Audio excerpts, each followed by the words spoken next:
After playing their second show in a row at the Forest Hills Stadium in Queens, New York, the Beatles were relaxing in their suite on top of the Delmonico Hotel in Manhattan on a warm night in August of 1964 when a special guest showed up to meet them.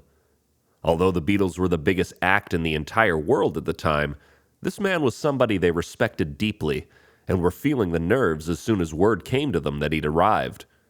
But because the crowds of adoring fans were so deep outside of the hotel, security in the NYPD had the place surrounded and barricaded, making it impossible for their guests to enter the hotel lobby. So, the Beatles had to send down their assistant, the now famous Mal Evans, to get him in. Moments later, he stepped into the suite. Bob Dylan, in the flesh, accompanied by his road manager Victor Maymudes and a mutual friend of himself and the Beatles named Al Aronowitz, who'd set the introduction up. After a few drinks to loosen up, Dylan then suggested they smoke a little grass.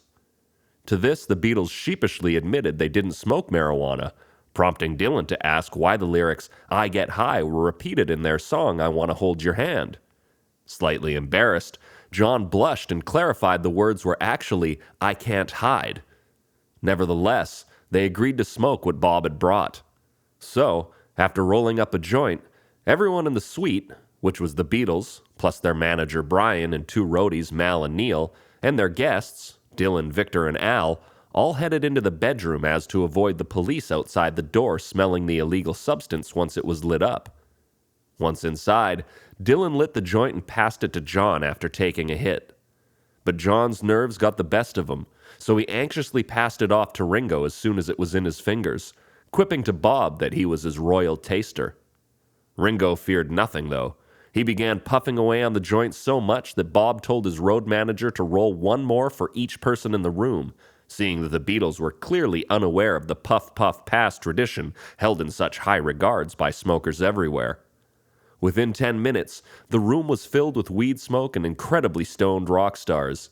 The Beatles themselves caught in the midst of uncontrollable laugh attacks that seemed to last all night. Even the always genteel Brian Epstein was sprawled out on the bed with a cigarette burned down to the filter in his mouth, giggling at his own reflection on the mirrors above him, repeating to the others that he was so high that he was on the ceiling. "It was giggling time and we were uncontrollable," Paul would recall decades later. "I remember George trying to get away, and I was sort of running after him. It was hilarious, like a cartoon chase. We thought, wow, this is pretty amazing, this stuff." On the other end of that, Paul was also struck with the profound feeling that his mind had opened, and he was truly thinking for the first time ever. In fact, he was convinced the ideas his mind was coming up with were worthy enough to be recorded, so he tasked Mal with following him around all night with a pad and paper to document his grand epiphanies. Mal gave me this little slip of paper in the morning, and written on it was, "There are 7 levels," and we pissed ourselves laughing. That was it for the Beatles. They had found their new ultimate pastime. From then on, anything they did stoned. Paul especially fell in love with smoking pot. So much so he was arrested for growing it on his Scottish farm in 1973, collapsed from smoking his lungs into spasm in that same year in Lagos, and was then thrown in Japanese prison for attempting to smuggle a bag into Tokyo in 1980. Yet, through all of this, he kept true to his habitual pastime, convinced its good still outweighed its bad. And in all honesty, we the fans are the better for it, as the influence of marijuana took Paul's and the rest of the Beatles' songwriting abilities to plateaus unforeseen prior to their initiation at the behest of Bob Dylan. One such song, recorded in April of 1966, but most likely written far before, was "Got to Get You Into My Life," a veiled tribute to marijuana, where the drug is personified and Paul tells the story of finding his other half and falling madly in love with it. So, this song is my ode to pot, Paul would write in his 2-volume box set, The Lyrics. It was something that entered our lives, and I thought it would be a good idea to write a song with "Gotta Get You Into My Life," and only I would know I was talking about pot. The first verse of the song describes that first meeting, mirroring Paul's actual first experience with getting high, and feeling like he'd found another part of his mind that had been dormant up until that point, and knowing he wants to continue with it unlocked forever. After a fanfare reminiscent of what precedes the introduction of royalty, Paul starts to sing. I was alone. I took a ride. I didn't know what I would find there. Another road where maybe I could see another kind of mind there. Then I suddenly see you. Did I tell you I need you every single day of my life? The second verse then details Paul's declaration that him and marijuana will be together forever. That even if he takes a break, he'll always return, which mirrors almost the entirety of the rest of his life, which did see him quit numerous times, only to return to his true love after a brief hiatus. You didn't run, you didn't lie, you knew I wanted just to hold you. And had you gone, you knew in time we'd meet again, for I had told you.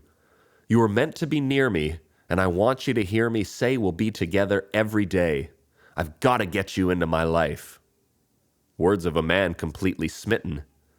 It was very joyous at that time, Paul would recollect in his most recent book. The scene turned darker a few years later, as the whole drug thing did, but it started off as a rather sunny day in the garden type of experience. Lastly, Paul finishes the song with a third verse which acts as an extension of the second, further declaring his infatuation with the personified green herb, and the inspiration it instills in him and his whole identity, reiterating that if ever separated, they shall be rejoined. What can I do? What can I be? When I'm with you, I want to stay there. If I'm true, I'll never leave, and if I do, I know the way there. He then repeats, Then I suddenly see you. Did I tell you I need you every single day of my life?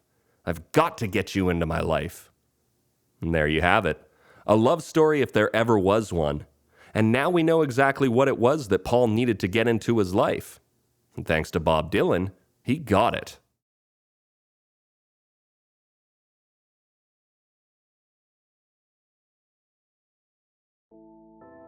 Thanks for watching. Hope you enjoyed the video. Now, as a bonus, here are 5 additional facts about Gotta Get You Into My Life by the Beatles. 1.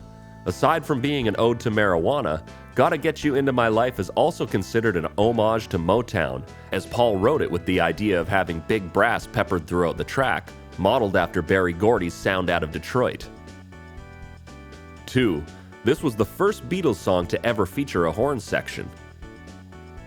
3. Recorded throughout a 10-day period in April of 1966, Gotta Get You Into My Life began as more of an acoustic ballad, even featuring an a cappella section, but over multiple takes morphed dramatically into the big brass number we know it as today. 4. John Lennon revealed in a 1980 interview that he felt this was one of the best songs Paul ever wrote. 5. Though the Beatles never had the opportunity to play it live, Paul McCartney has had Gotta Get You Into My Life as a common part of his set list for recent decades. Thanks again for watching. If you enjoyed yourself, give this video a like and a share so other Beatles fans can take a look as well. Hit the comments section and let us know what you think of Gotta Get You Into My Life. And don't forget to subscribe for more videos analyzing the Beatles lyrics. There are plenty on the way.